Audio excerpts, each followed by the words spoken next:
Shalom Bapak Ibu Saudara, kekasih Kristus, salam jumpa kembali dalam acara Night Call GPIB. Saya Pendeta Efrasya Raintung, Ketua Majelis Jemaat GPIB Sumberkasih Bontang.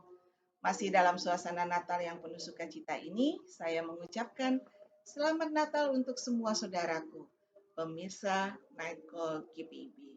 Damai Kristus memberkati kita semua. Sebelum kita beristirahat malam ini, saya mengajak Bapak Ibu Saudara untuk membaca dan merenungkan bagian bacaan Alkitab sesuai Sabda Bina Umat malam ini. Mari lebih dahulu kita berdoa, mohon bimbingan Roh Kudus. Tuhan, bimbinglah kami dengan Roh Kudus-Mu, agar firman yang kami baca dapat kami mengerti, lalu kami pakai untuk menjadi terang dalam seluruh kehidupan kami yang memuliakan nama Tuhan. Berfirmanlah ya Tuhan, kami sedia untuk mendengarkannya. Dalam nama Tuhan Yesus kami sudah berdoa. Amin. Bapak Ibu Saudara, bacaan kita pada hari ini adalah dari Lukas pasal 3 ayat 23 sampai 28 demikian. Silsilah Yesus. Ketika Yesus memulai pekerjaannya, ia berumur kira-kira 30 tahun dan menurut anggapan orang, ia adalah anak Yusuf, anak Eli, anak Matat, anak Lewi, anak Malhi, anak Yanai, anak Yusuf, anak Matika, anak Amos, anak Nahum, anak Hesli, anak Nagai, anak Maat, anak Matika, anak Simei, anak Yosek, anak Yoda, anak Yohanan, anak Resa, anak Zerubabel, anak Sealtiel, anak Neri, anak Malhi, anak Adi, anak Kosam, anak Elmadam, anak anak Yesua, anak Eliezer, anak Yorim, anak Matat, anak Lewi, anak Simeon, anak Yehuda, anak Yusuf, anak Yonam, anak Eliakim, anak Melea, anak Mina, anak Matata, anak Natan, anak Daud, anak Isai, anak Obed, anak Boas, anak Salmon,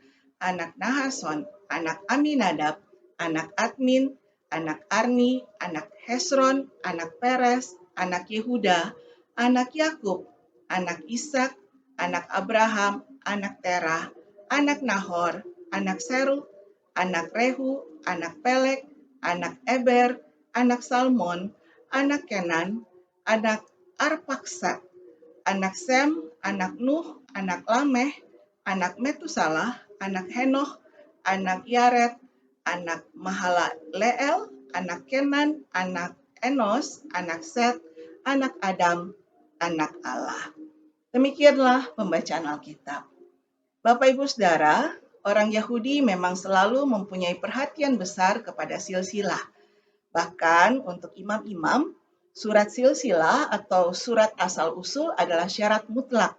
Misalnya dalam Esra 2 ayat 62, ada beberapa orang yang dinyatakan tidak tahir untuk jabatan imam karena nama mereka tidak terdapat dalam silsilah. Mengenai Mesias, orang-orang Yahudi pada umumnya berpendapat bahwa ia akan muncul dari antara keturunan Raja Daud. Jadi, jemaat Kristen, lebih-lebih di kalangan orang Kristen yang berasal dari keturunan Yahudi, mencoba menyusun silsilah Yesus dari Yusuf sampai ke Daud, bahkan sampai kepada Abraham, dan Lukas sendiri sampai kepada Adam.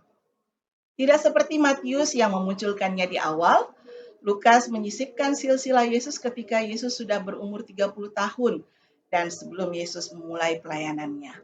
Lukas juga menampilkan daftar nama yang berbeda, terutama pada nama-nama antara Raja Daud dan Yusuf, ayah Yesus.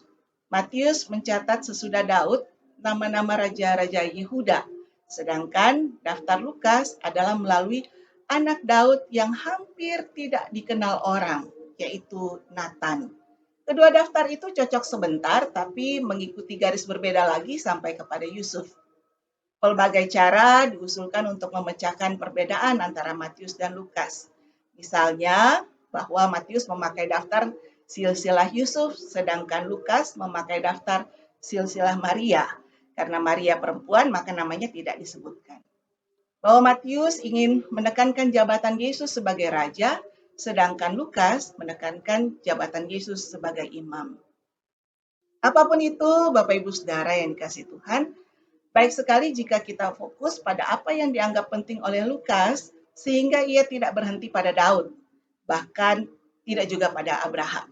Tetapi ia maju terus dari Abraham ke atas sampai kepada kepada Adam maksudnya, yang namanya berarti manusia dan yang dianggap merupakan bapa seluruh umat manusia. Sama seperti Adam yang adalah benar-benar manusia dan anak Allah, demikianlah Yesus adalah benar-benar manusia dan adalah benar-benar Allah. Dengan cara yang paling berarti berhak atas gelar anak Allah. Selain itu, Lukas memang sangat menganggap penting kesatuan segenap kaum manusia. Tetapi kesatuan dalam Adam itu adalah kesatuan dalam dosa. Sebab itu, Yesus datang sebagai Adam kedua untuk menyelamatkan manusia dari dosa.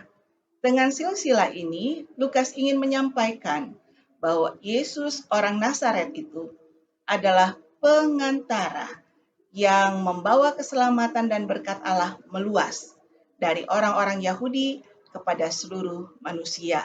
Keselamatan itu di dalam Yesus menjadi milik bangsa-bangsa di dunia.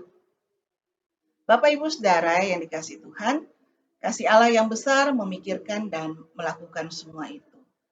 Allah menjadi manusia dan sungguh-sungguh menjadi satu dengan manusia untuk menyelamatkan manusia dan membawa kembali kesatuan manusia.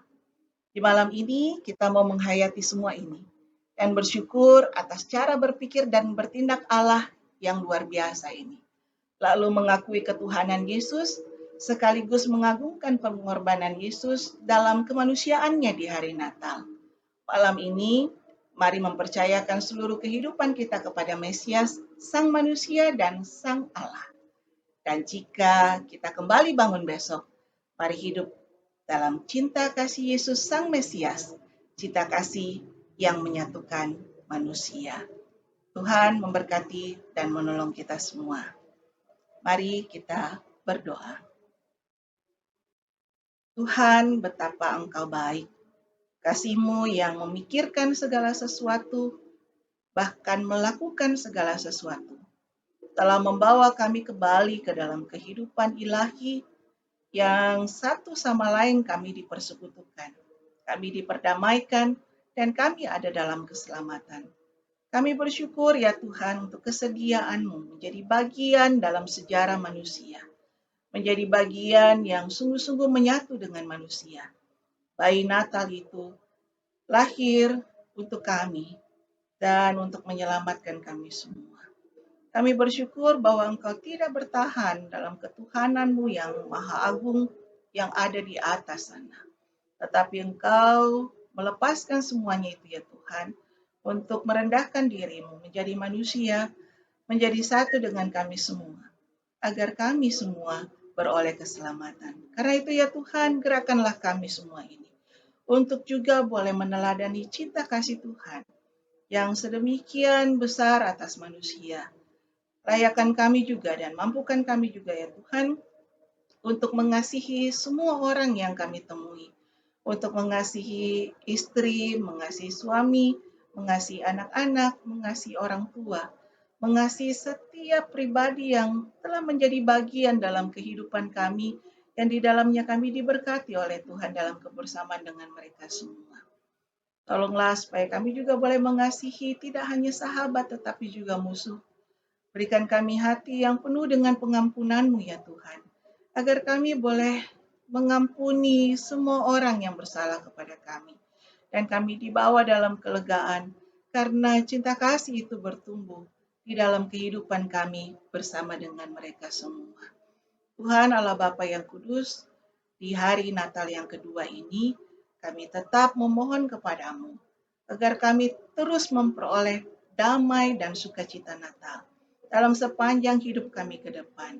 Kami boleh hadir menjadi pribadi-pribadi yang senantiasa menghadirkan damai sejahtera Tuhan dalam kehidupan bersama dengan semua orang. Dan saat ini Tuhan, hamba-Mu menyerahkan untuk setiap mereka yang masih bergumul dengan persoalan hati, dengan persoalan pikiran yang membebani semua saudara-saudara kami ini ya Tuhan. Angkatlah itu ya Tuhan.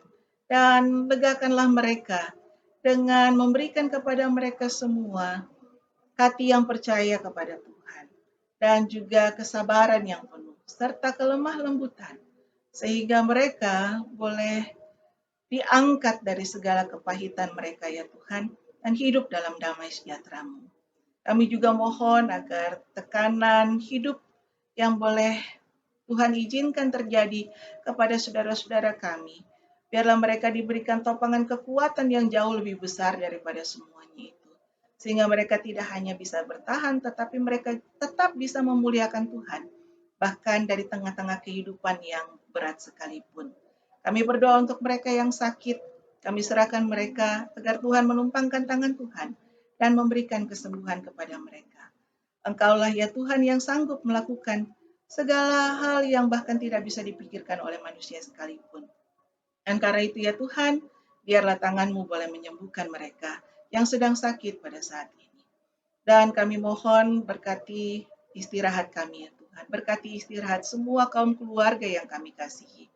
Dan biarlah kami juga boleh hidup kembali ketika Engkau bangunkan kami besok dan boleh melakukan segala aktivitas kami dalam kebersamaan untuk menyongsong setiap berkat Tuhan yang selalu Tuhan berikan setiap pagi dalam keadaan yang baru dan penuh dengan kelimpahan.